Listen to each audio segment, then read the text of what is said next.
Jangan kalau anaknya pinter disayang, anaknya bodoh dimarah-marahi melulu. Akhirnya yang pinter tambah percaya diri, yang bodoh semakin minder. Assalamualaikum warahmatullahi wabarakatuh. Alhamdulillahilladzi amarna bittaqwa wal istiqamah. Asyhadu an la ilaha illallah wahdahu la syarikalah wa asyhadu anna Muhammadan abduhu wa rasuluh la nabiyya ba'dah. Amma ba'd. Saudaraku kaum muslimin, para pemirsa di mana saja Anda berada, kita akan lanjutkan pembahasan kita tentang jenis-jenis adil. Kita sudah bahas 2 poin pada episode terdahulu. Sekarang yang ketiga adalah adil terhadap istri. Perlakukan istri dengan baik, penuhi hak-haknya, maka orang menjadi suami itu harus bisa berlaku adil kepada istrinya. Meskipun istri cuma satu, apalagi istri lebih dari satu. Disebutkan dalam surat An-Nisa ayat yang ketiga, fankihu ma tabalakum minan nisa masna wasulasa waruba.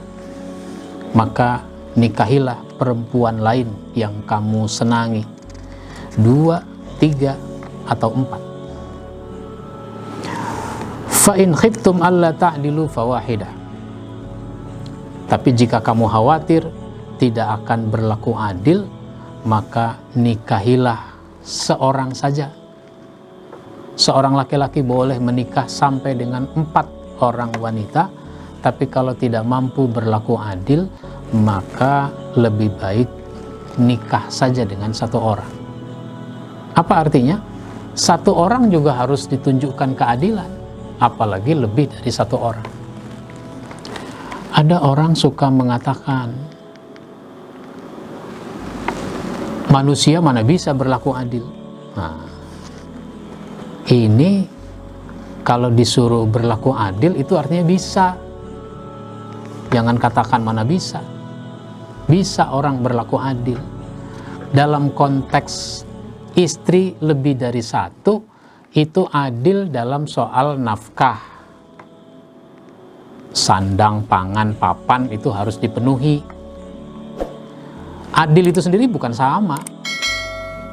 Kalau seseorang punya istri 2, lalu si istri pertama, istri kedua dikasih uang belanja tiap hari, misalnya 200.000.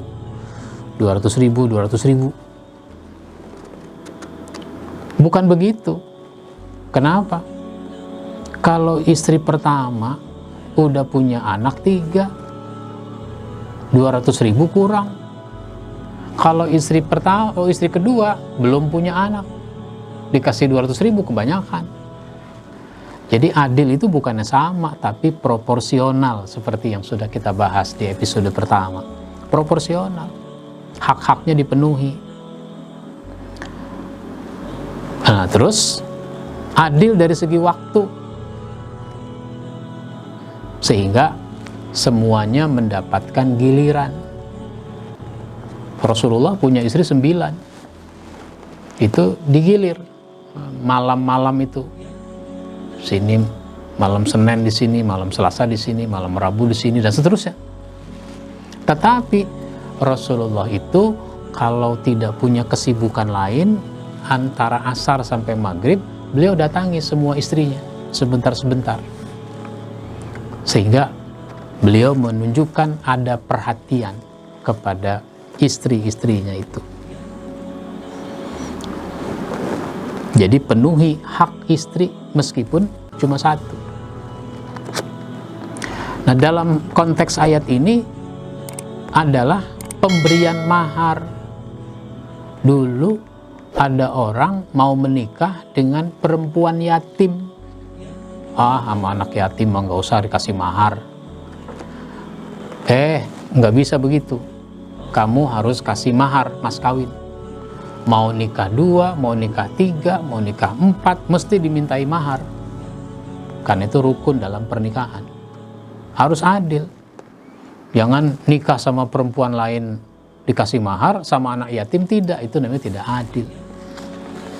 Jadi adil terhadap istri dari segi waktu, dari sisi uang belanja, perhatian, dan seterusnya. Kalau soal cinta, itu tidak.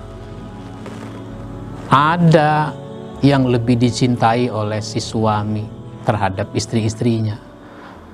Kalau soal perasaan di dalam hati, itu ada yang lebih dicintai. Tetapi dalam ekspresi tidak. Nggak nampak kalau dia lebih mencintai yang muda daripada yang tua atau sebaliknya. Jadi adil terhadap istri. Yang keempat adalah adil terhadap anak. Kita punya anak 2, kita punya anak 3, kita punya anak 4, anak 5. Itu harus diperlakukan dengan adil. Satu aja harus adil, dipenuhi haknya, apalagi anak lebih dari 1. Nah, kalau anak lebih dari 1, berarti kita harus berlaku adil dalam arti anak itu jangan suka dibeda-bedakan. Laki-laki, perempuan, sama diperlakukan. Yang nomor 1, yang nomor 2, yang nomor 3, tetap diperlakukan dengan baik. Anak yang cakep, anak yang jelek, yang pinter, yang kurang pinter, itu semua diperlakukan dengan baik. Maka kata Nabi di dalam hadis riwayat Muslim, ittaqullah wa'dilu baina auladikum.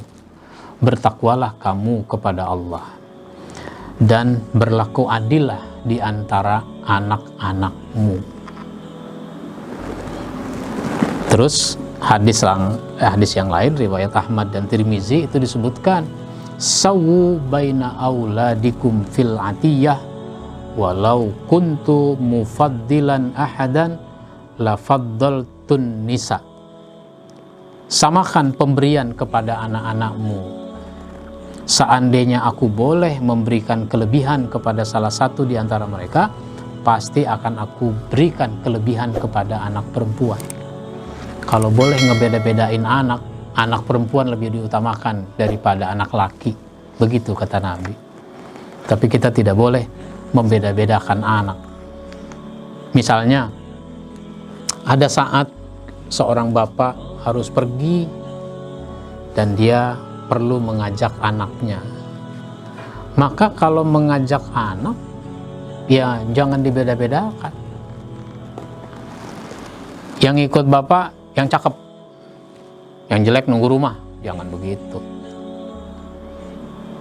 Ya kalau nggak bisa diajak semuanya bareng, ya diundi saja. Apakah berdasarkan urutan anak? Sekarang anak nomor 1 dulu, nanti baru nomor 2. Atau anak laki dulu baru anak perempuan, nanti anak laki lagi, terus anak perempuan lagi. Bisa saja begitu. Rasulullah kepada istrinya begitu, diundi pergi. Nah sekarang sama anak begitu juga. Jangan dibeda-bedakan. Jangan kalau anaknya pinter disayang, anaknya bodoh dimarah-marahi melulu. Akhirnya yang pinter tambah percaya diri, yang bodoh semakin minder. Jangan begitu. Jadi orang harus berlaku adil kepada anak-anaknya. Jangan suka dibeda-bedakan. Maka Rasulullah tunjukkan kasih sayang kepada semua anak, kepada semua cucu. Sehingga sahabat kadang-kadang ada yang heran. Kenapa heran? Karena Rasulullah mencium anaknya, mencium cucunya. Sementara sahabat itu punya anak 10. Tapi dia tidak pernah melakukan itu. Malah anaknya takut kepadanya. Takut. Hati-hati kalau anak kelihatan baik di depan bapak, padahal sebenarnya dia baik karena itu anak takut. Misalnya apa? Jam 8 malam anak-anak masih main di dalam rumahnya, main bercanda segala macam. Tiba-tiba bapaknya pulang. Taunya bapaknya pulang? Itu kan naik motor, dibunyikan klakson, dia supaya dibukain pintu. Tin tin tin tin. Nah misalnya begitu. Kalau Tintin itu suara motor apa suara mobil? Nah, minta dibukain pintu maksudnya. Itu anak-anak langsung, masuk, bapak pulang. Masuk ke kamar, bapaknya pulang. Mereka pura-pura tidur. Bapaknya terus masuk. Terus buka kamar. Kamar anaknya dibuka. Wah, nampak sudah tidur. Wah, bagus nih anak-anak. Sudah pada tidur. Besok kan mau sekolah. Padahal tuh anak pura-pura tidur. Kenapa? Itu anak takut sama bapaknya. Jangan sampai anak justru takut kepada bapaknya, sehingga si anak itu nggak suka bapaknya pulang. Lebih baik tinggal tidur. Nah.